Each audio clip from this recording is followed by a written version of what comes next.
আমরা এখন খাওয়া দাওয়া করে নেবো, স্নান টান না সরি আগে স্নান করবো তারপর খাবো। খেয়ে দিয়ে নিয়ে আমরা চটপট রেডি হয়ে যাবো, আমাদের তো বেরোতে হবে।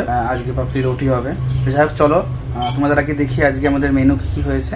চলো, এই দেখো এখানে রয়েছে ভাত, এখানে রয়েছে আলু সেদ্ধ, আর এখানে রয়েছে গরম গরম ডিমের ঝোল, ইলিশ মাছ ভাজা। এটা হচ্ছে সবচেয়ে টেস্টি একটা খাবার, ইলিশ মাছ ভাজা। আর তার সঙ্গে রয়েছে তেল ইলিশ মাছের, আর এখানে রয়েছে ইলিশ মাছের তরকারি, যেটা আলু বেগুন দিয়ে ইলিশ মাছের তরকারি। ওয়াও, তো আজকে এত কিছু রান্না করেছে মা। তোমাদের সঙ্গে আবার পরে আসছি, আর খেতে দিয়ে দাও সবাইকে। আমি স্নান টান করে আসি, আর তুমি আজকে সোনামার কাছে থাকবা। দেখো বেরোবো, আর এদিকে বৃষ্টি শুরু হয়েছে। পাপড়ি এখন সোনামাকে একটু খাওয়াচ্ছে, খাইয়ে রেডি হবে। তো বুঝতে পারছি কষ্ট তো একটু হচ্ছেই।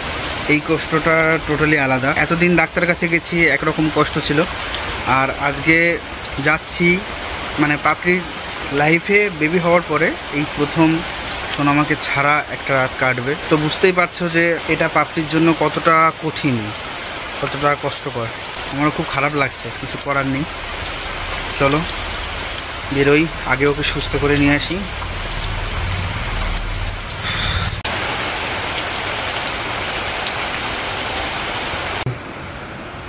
চলো রেডি হও।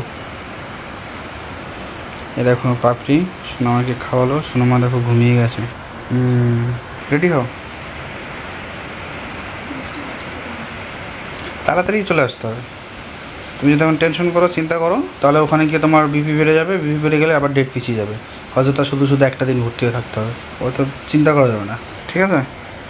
চলো রেডি হও, তারপর ফোন রেখে আসবো তোমার কাছে। ফোনে ভিডিও কলে দেখবা কী করছে।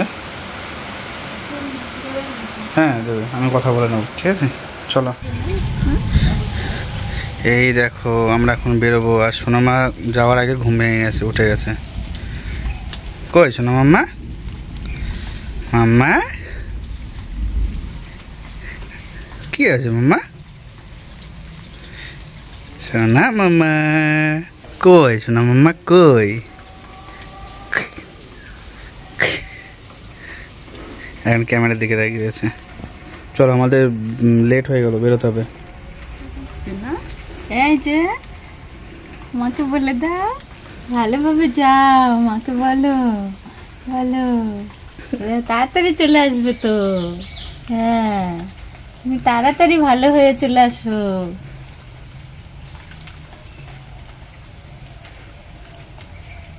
ঠিক আছে মাম্মা, টাটা। টাটা দাও তো, বাবাকে টাটা করে দাও, মাকে টাটা করে দাও। কি হাসি দেখো, মাকে টাটা করে দাও। হ্যাঁ তাই? ওরে বাবারে কি হাসি, জোরে জোরে হাসি। তাই? হ্যাঁ মাকে বলে দাও, মাকে বলে দাও আমি ভালো থাকবো, ভালো থাকবো। হ্যাঁ মাকে বলে দাও, বলে চিন্তা করো না, তুমি একদম চিন্তা করো না, আমি ভালো থাকবো। চলো মামা নাও, ভালো থাকবো। হ্যাঁ আসো, যাবা ওই জায়গায় নিয়ে যাবা, আসো। চলো টাটা করে দাও মাকে। দেখো তোমার দিকে তাকিয়ে রয়েছে। ঘরে গেল মামা, টাটা মামা, চলে আসবো আবার একটু পরে।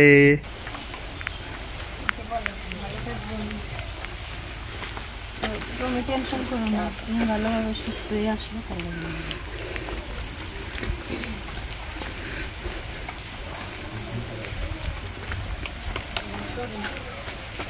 টাটা মামা। চলো দাঁড়িয়ে রয়েছে, এই যে যাচ্ছি এখন আমরা। মা দাঁড়িয়ে রয়েছে, চলো।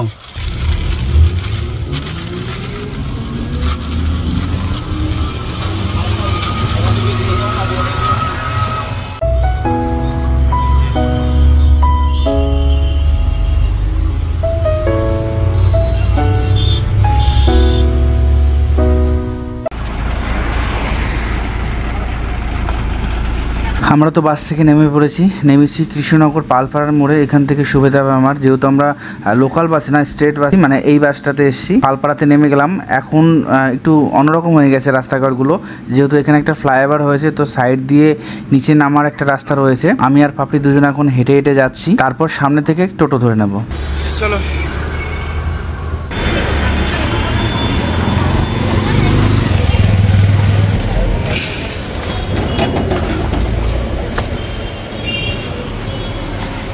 কোনটা?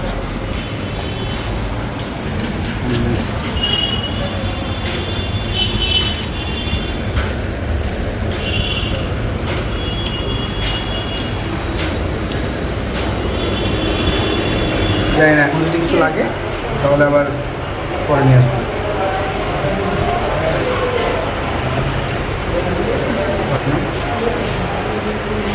কালকে খেতে চেয়েছিল, কালকে দোকান বন্ধ হয়ে গেছিল না, নিয়ে আসে হ্যান্ড ওয়াশ। আরও যদি কিছু লাগে তখন এটা এই যে আমরা নার্সিংহোমে বসে রয়েছি। বললো যে একটু ওয়েট করো, 5:30 নাগাদ হয়তো ডাকবে, এখন 5টা বাজে, তো তারপরে অ্যাডমিট হবে। তো দেখি অ্যাডমিট করে দিই, করে দিয়ে আমি আজকে বেরিয়ে যাবো, কালকে সকাল সকাল আবার আসবো। দেখি কী কী ফর্মালিটি আছে, সেসব ফর্মালিটিগুলো কমপ্লিট করে তারপরে যাবো। এখন আমরা বসে রয়েছি, বাইরে ওয়েট করছি। এখনও তো বসেই রয়েছি, দেখা যাক কতক্ষণ লাগে। কটা বাজে আমাদের? আমরা এসেছি পুরো পাক্কা 4টের সময়, এখন বাজে 5:44, মানে প্রায় 2 ঘন্টা হতে চললো, 15 মিনিট বাকি। তো বসে রয়েছি, যত সম্ভব এখানে বেডের ক্রাইসিস চলছে। এখনই হয়তো ফাঁকা হয়ে যাবে, 2-3টে ছুটি হলেই ফাঁকা হয়ে যাবে। জানি না তার জন্য কিনা, জানি না, অন্য কোনো প্রবলেমও হতে পারে। তো আমরা ওইখানটায় বসে রয়েছি, হয়ে যাক, হয়ে গেলে ওকে ভর্তি করব। আর আমি ভাবছি কি বলতো, ওকে তো আজকে যেহেতু অ্যাডমিট হবে, আজকে অ্যাডমিট হওয়ার পরে কালকের দিনটা ও ভর্তি, কালকের দিনটা সকালে অপারেশন হবে। এদিন তো বাবা আরও কেউ হয়তো আসবে। আমি আজকে রাত্রেবেলা বাড়ি থেকে এখান থেকে বেরিয়ে যাব, আজকে রাত্রেবেলা ওকে ভর্তি করে দিয়ে বেরিয়ে যাব। কালকে সকালবেলা চলে আসবে, একদম ফার্স্ট সকালে একদম এসে যতক্ষণ টাইম লাগে অপারেশন করে আমি 10টার সময় কালকে এখানে বুক করে নেব। মানে একটা সামনে একটা হোটেল দেখলাম, মানে হোটেলটা বুক করে নেব, বুক করে নিয়ে একদিনের জন্য বুক করব, সেদিনটা থাকবো। পরের দিন সকালবেলা হয়তো যত সম্ভব চেক আউট হবে, সেদিন আর থাকবো না, সেদিন আবার বাড়ি যাব। দেখা যাক, এখন ডিসিশন নিইনি, আজকের দিনটা যাক, কালকে সকালে সে ডিসিশন নেওয়া যাবে। তো ওয়েট করে দেখি কতক্ষণ টাইম লাগে। আর পাপড়ি তো ওখানটা বসে রয়েছে, চলো তোমাদের দেখাই।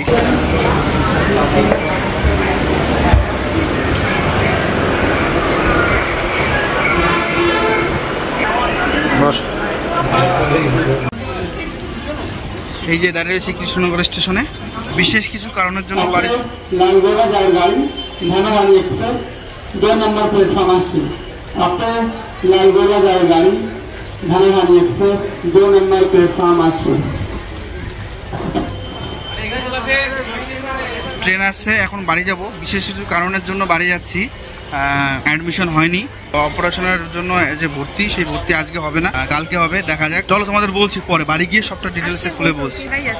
হ্যাঁ আজকে হতো, তাও আমরা ফিরে যাচ্ছি বিশেষ কিছু কারণের জন্য, বলছি তোমাদের কালকে বাড়িতে গিয়ে তোমাদের সব ক্লিয়ার করে বলছি, ঠিক আছে? চলো।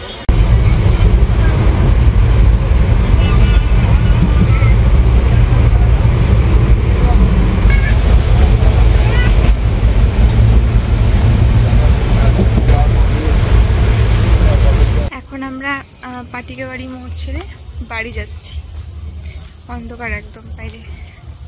চলো, আজকে রাতটা অনেক কষ্টে যেত, কারণ সকালে ওটি হবে কিনা সেই চিন্তা, আর সোনামাকে কাছে না পাওয়ার চিন্তা। তো জার্নি হলেও আজকে রাতটা যে সোনামার কাছে থাকতে পারবো, এটার জন্য আমি ভীষণ খুশি। কালকে ওটি হলেও সেটা আমার মুখের হাসি দেখে বুঝতে পারছো। আর কালকেও আমি অনেকটা বেশি মানে এনার্জি আর শক্তিও পাবো। কালকে ওটি হবে, কালকে মনে হয় 3টে নাগাদ হবে হয়তো। বাড়ি গিয়ে আমার গুগলুটাকে দেখতে পারবো, আর সারাটা রাত আবার আমার সোনামাটাকে জড়ি ধরে ঘুমাতে পারবো। মানে একটা রাত কমে গেল, তার জন্য ভীষণ খুশি। চলো।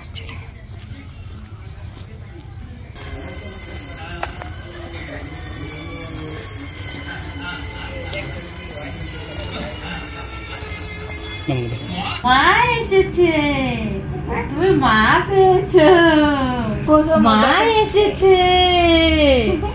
আবার দেখে তাকায়, মা মা এসেছে। ওই দেখো দেখে তাকায়, মা এসেছে। মা কই, কই তোমার মা কই? মা এই যে এইটা, ওইটা মা। প্রথম কেমন করলো যখন ডাকলাম কেমন করলো, বড় বড় চোখ হয়ে গেছিল মাকে পেয়ে। কি মজা, কি মজা, মা এসেছে, মা এসেছে। না মামা দেখো, মাকে পেয়ে মেয়ে যেমন খুশি, সেই মেয়েকে পেয়ে মাও তেমন খুশি। একটু আগে তোমরা দেখছিলে পাপড়ির মুখ কেমন ছিল, আর এখন দেখো কি খুশি, কি খুশি। এটাকেই বলে মানে সন্তানের প্রতি ভালোবাসা। আর এটা দেখে আমারও ভালো লাগছে খুব। আজকে রাতটা আমার কত কষ্টের ছিল জানো। আমার তো এখন খুব ভালো লাগছে। এইমাত্র আমি ফ্রেশ হয়ে আসলাম, মাইন্ডটাও ফ্রেশ হয়ে গেছে, পাপড়িও ফ্রেশ। এখন মানে পুরো সুন্দর একটা মুহূর্ত। আমরা বসে জাস্ট কিচ্ছু করছি না, শুধু বসে গল্প করছি আমি, পাপড়ি আর মামা, তাই না? আমার তো খুব ভালো লাগছে। আমি আজকে রাতটা আমার কাছে যে কেমন লাগতো, সোনামা হওয়ার পরে একটা রাতও কাটিয়েছি বলো তো সোনামাকে ছাড়া। তাহলে কষ্ট হবে জানি, কিন্তু কালকে এতটা কষ্ট হবে না। কষ্ট হবে কিন্তু এতটা কষ্ট হবে না, বলো? কালকে মানে ব্যথার কষ্টে হয়তো আর একটা কষ্ট একটু চাপা পড়ে যাবে। চাপা পড়বে না, মানে হয়তো ভুলিয়ে রাখবে তবে হ্যাঁ, কিন্তু আজকের কষ্টটা সোনামার জন্য অনেক বেশি হতো। টেনশনও ছিল কালকে উঠি, কিন্তু আজকে সোনামাটাকে পেয়ে গেছি। ভগবান দেখছিল যে বাচ্চাটা তো কষ্ট পাবে, কষ্ট না পেলেও মাকে ছাড়া থাকবে, কষ্ট তো ওর হবেই না, সারাক্ষণ মায় খায়, আর আমারও এত কষ্ট হবে একটা মা আর একটা বাচ্চার। তো সেই জন্য ভগবান এই সুযোগটা করে দিল। আমরা এই সুযোগটা আগেও চেয়েছিলাম কিন্তু পাইনি, কিন্তু ভাগ্যক্রমে সেই দাদাদের কাছ থেকে আজকে সেই জিনিসটা এগ্রি হয়ে গেল। ভগবান দেখলো যে হয়তো শুধু শুধু একটা রাত কেন আমি মার থেকে একটা মেয়েকে দূরে রাখবো, তার জন্যই হয়তো বললো যে ঠিক আছে, ওখানে থাকলে হয়তো আজকে রাতটা শুধু শুধুই হতো। আমরা কেন হঠাৎ করে নার্সিং হোম থেকে চলে আসলাম তোমাদেরকে তো জানানো হয়নি, সেটাই তোমাদেরকে এখন বলতে আসলাম। বাড়িতে চলে এসেছি, আর আজকে অ্যাডমিট হতো আমার, কিন্তু অপারেশনটা কাল, আমরা আগামীকালকে অ্যাডমিট হব, মানে আমি হব, কিন্তু অপারেশনটা সেম সেই টাইমে এবং আগামীকালকেই হবে। তো কথাটা হচ্ছে আমরা প্রচুর চেষ্টা করেছিলাম, তোমাদের দাদাভাই প্রচুর চেষ্টা করেছিল যে ডাক্তারবাবুর যে ম্যানেজার আর কি, তার সঙ্গে বিষয়টা আলোচনা করা যে আমার ছোট বেবি রয়েছে, তো যতটা লেট সম্ভব, মানে আমার অপারেশন যখন হবে যেদিন আর কি হবে সেই দিনে যতটা কাছাকাছি সম্ভব বা সেই দিন যদি সম্ভব হয় আমাকে ভর্তি করানোর, আগের দিন না করিয়ে। তো তখন তো কোনো রকম কোনো সুযোগ সুবিধা পাইনি বা সেটা হবে না বলেই জানানো হয়েছে। তো সেই মতন আমরাও মেনেই নিয়েছি জিনিসটা যে হ্যাঁ আগের দিনই ভর্তি হতে হবে। সেই রাতটা সোনামাকে জাস্ট এমনি ভর্তি হতে হবে, অথচ সোনামাকে পাবো না, ও একটা রাত বেশি একা একা থাকবে, একটু বেশি কষ্ট পাবে। আমারও অনেক কষ্ট হতো ওকে ছাড়া। তো আমরা গিয়ে অনেকক্ষণ ওয়েট করছিলাম, আমাদেরকে ওখান থেকে বলা হলো যে বসুন, দিয়ে ডাকছি 1 ঘন্টা মতন, একটু অপেক্ষা করুন। তো 1 ঘন্টা 1.5 ঘন্টা 2 ঘন্টা 2.5 ঘন্টা প্রায় হতে চলে, আমরা ওয়েট করি।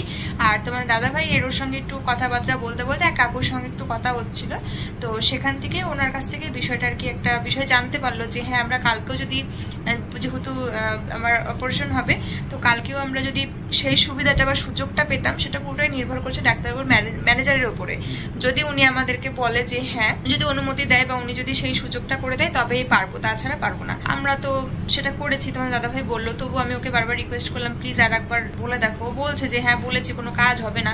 তাও আমরা আরেকবার চেষ্টা করা হলো, যে কারণ রুলস তো রুলসই না, অ্যাকচুয়ালি তো রুলস তো সেটাই, অপারেশনের আগের দিন ভর্তি হয়ে যাওয়াটা যেহেতু অনেক কিছু ব্যাপার থাকে, তো তার জন্য আর কি আমরা মানে সেটা মেনে নিয়েছি। তো তারপরেও এটা কি রিকোয়েস্ট করেছি আর কি, এরকম আর কি ব্যাপারটা, যদি কোনো প্রবলেম না হয় এরকম একটা বিষয় আর কি। তো তারপরে ও আবার রিকোয়েস্ট করলো যে দাদা এরম এরম ব্যাপার, ছোট্ট বেবি রয়েছে, যদি কোনো অসুবিধা না হয় তাহলে কালকে যেহেতু অপারেশন কখন হবে তাহলে কালকে কি ওকে অ্যাডমিট করানো সম্ভব হবে। তো যাই হোক শেষমেশ উনি এগ্রি হয়েছে। এমনটা না যে ব্যাপারটা বুঝলো আর কি, বুঝে বললো, যে এমন না যে বাধ্যতামূলক জিনিসটা না। একটা বাচ্চা মেয়ে রয়েছে, এত ছোট একটা বাচ্চা মেয়ে, যদি ওনার দ্বারা যদি একটা হেল্প হয়, ওনার দ্বারা যদি কোনো হেল্প হয়, সেটা তো সত্যি খুব ভালো কথা না। তো সত্যি খুব ভালো লাগলো যে উনি আমাদের হেল্প করলো, আমাদের সমস্যাটা বুঝলো যে না মানে এইটুকু হেল্প করাই যায়। তো তার জন্য সত্যি খুব ভালো লাগছে। আর তার জন্য আমরা আজকে চলে আসলাম বাড়িতে, শুধু শুধু আজকে বসে থেকে পাপড়িকে একটা দিন এক্সট্রা আগে থেকে ভর্তি করে রেখে দরকার নেই কোনো। তো আমরা কালকে সকালবেলা যাব, একদম সকালে গিয়ে এই 7:30 7:41 ট্রেন ধরে আমরা কৃষ্ণনগরে নামবো, 8:30টার মধ্যে ওখানে নেমে যাবো। হ্যাঁ 8:30 থেকে 9টার মধ্যে আমরা পৌঁছে গিয়ে মানে যত ফর্মালিটি আছে সেগুলো শুরু করে দেবো। আর হচ্ছে সম্ভবত বিকেলবেলা আমার অপারেশনটা হবে, 3টের পরে হবে। কালকে তো কোনো কথাই নেই, পরশুদিন ছুটি হবে কিনা জানি না, পরশুদিন না হলে তারপরের দিন হয়তো হবে, হয়তো পরের দিনই হবে। হ্যাঁ যাই হোক, আমি আসতে পেরেছি জন্য যে আমার এত ভালো লাগছে, মনে হচ্ছে রাত 10টা-11টা বেজে গেলেও আমি চলে আসতাম সোনামার কাছে, যে পরের দিন আবার যাবো। তো মানে একটা গোটা রাত সোনামার আমি একসঙ্গে থাকবো, এটাই আমাদের কাছে বিশাল কিছু, সোনামার কাছে বিশাল কিছু, আমার কাছেও বিশাল কিছু। তো আমি এটা শুনে যে আমি কি খুশি হয়েছি, মনে হচ্ছিল না আমার অপারেশনই হবে না, সেই ভয়টাই আমার চলে গেছে, এরকম মনে হচ্ছিল। এই আর কি ব্যাপারটা, এই কারণেই আজকে আমি ওখানে ভর্তি হইনি, বিষয়টা ক্লিয়ার করে দিলাম। তোমরাও বলো যেহেতু ছোট্ট বেবি রয়েছে এটা করা ঠিক হয়েছে কিনা। ঠিক আছে চলো, আজকের মতন টাটা, ভিডিওটা এখানে শেষ করছি। তোমাদের সঙ্গে দেখা হবে কালকে একদম সকাল থেকে, ঠিক আছে? কি কি হচ্ছে, কিভাবে হচ্ছে, কি মানে কি কি করলাম সবকিছু তোমার সঙ্গে শেয়ার করবো। তোমরা প্লিজ সাথে থেকো, পাশে থেকো, আর সবসময় আমাদের সাজেশন দিতে থেকো যে আমাদের কি করা উচিত। আর আমরা তো আজকে একটা ভিডিও তোমাদেরকে দিয়েছি, একটা শর্ট দিয়েছি, যেখানে তোমরা প্রচুরভাবে সাপোর্ট করেছো যে একদম ভয় পেও না, একদম হাসি মুখে যাবে, হাসি মুখে ফিরবে, একটু মানে এত ভালো ভালো কমেন্ট, সত্যি ওগুলো পড়ে আমার মনে এত বেশি সাহস জেগে উঠলো যে পুরো মানে আমার বাড়ির থেকে যেমন আমার মা বাবারা যেমন ভাবে বলছে তোমরাও ঠিক সেইভাবে বলছো, মানে পুরো সেই রকম ফিল হচ্ছে যে কতটা মনে জোর দিচ্ছ, কতটা সাহস দিচ্ছ, ভীষণ ভীষণ ভালো লাগছে। তো ওগুলো মানে যখন উইক হয়ে পড়ে চিন্তায় পড়ে যায় না, যখন ফোনটা খুলে কমেন্টসগুলো দেখলাম তখন অটোমেটিক মনে অনেকটা শক্তি, অনেকটা সাহস চলে আসলো। আর একটা কমেন্ট সেটা আর কি বিশাল সাহস তৈরি করে দিল, সেটা হচ্ছে তোমাকে সোনামার জন্য সুস্থ হতে হবে, সোনামার মানে তোমার মেয়ের জন্য তুমি সুস্থ হবে, আর অপারেশন হয়ে তাড়াতাড়ি চলে আসো, তারপরে তুমি সোনামার সঙ্গে খুব হেলদি লাইফ লিড করবে, এরকম একটা কমেন্টটা ছিল, আর দিদি ভাই করেছিলে এরকম টাইপের। পুরো কথাটা আমি হয়তো বলতে পারলাম না, একদম সত্যি খুব ভালো লাগলো শুনে। তো তোমরা প্লিজ যারা সিনিয়ররা রয়েছেন তারা প্লিজ একটু আশীর্বাদ করেন যাতে আমরা সত্যি ওর অপারেশনটা হওয়ার পর একটা সুন্দর একটা হেলদি লাইফ লিড করতে পারি। তো চলো তোমাদেরকে বলে দিলাম যে কালকে কখন ওটি হবে, আর যদি সম্ভব হয় তোমাদের দাদা ভাই, আমি তো আর থাকবো না, জানি না কেন থাকবো না কেন থাকবো, তো ও যদি পারে তোমাদেরকে নিশ্চয়ই আপডেট দিয়ে দেবে। কারণ সবাই চিন্তা করবে, তোমাকে কমেন্ট করে বলেছে যে দাদা ভাই আজকে যেরকম করে শর্টসে আপডেট দিলে অপারেশন হয়ে গেলেও প্লিজ আমাদেরকে আপডেটটা দিও কালকে। তো যদি সম্ভব হয় তুমি অবশ্যই জানিয়ে দিও, কারণ ব্লগটা এডিট করার ব্যাপার থাকে। কালকে আমি ব্যস্ত থাকবোই, এটা তো মানে অবশ্যই থাকবো। তো তার মধ্যে ভিডিওতে তোমরা পুরো ডিটেলস জানতে পারবে, এবং তার মধ্যে কিছু যদি ইম্পর্টেন্স থাকে তোমাদের জানানো, সেগুলো আমি শর্ট করে বা কমিউনিটি পোস্টের মাধ্যমে তোমাদের আমি জানিয়ে দেব। চলো অনেকটা রাত হয়ে গেছে, তাড়াতাড়ি শুতে হবে কারণ ভোরে ঘুম থেকে উঠতে হবে। আজকের মতন এখানেই এন্ড করছি, দেখা হচ্ছে, দেখা হবে, যাই হোক হবে, সকাল থেকে তো হবে, তারপরে আর হবে কি হবে না জানি না। তো চলো টাটা, দেখা হচ্ছে নেক্সট ভিডিওতে।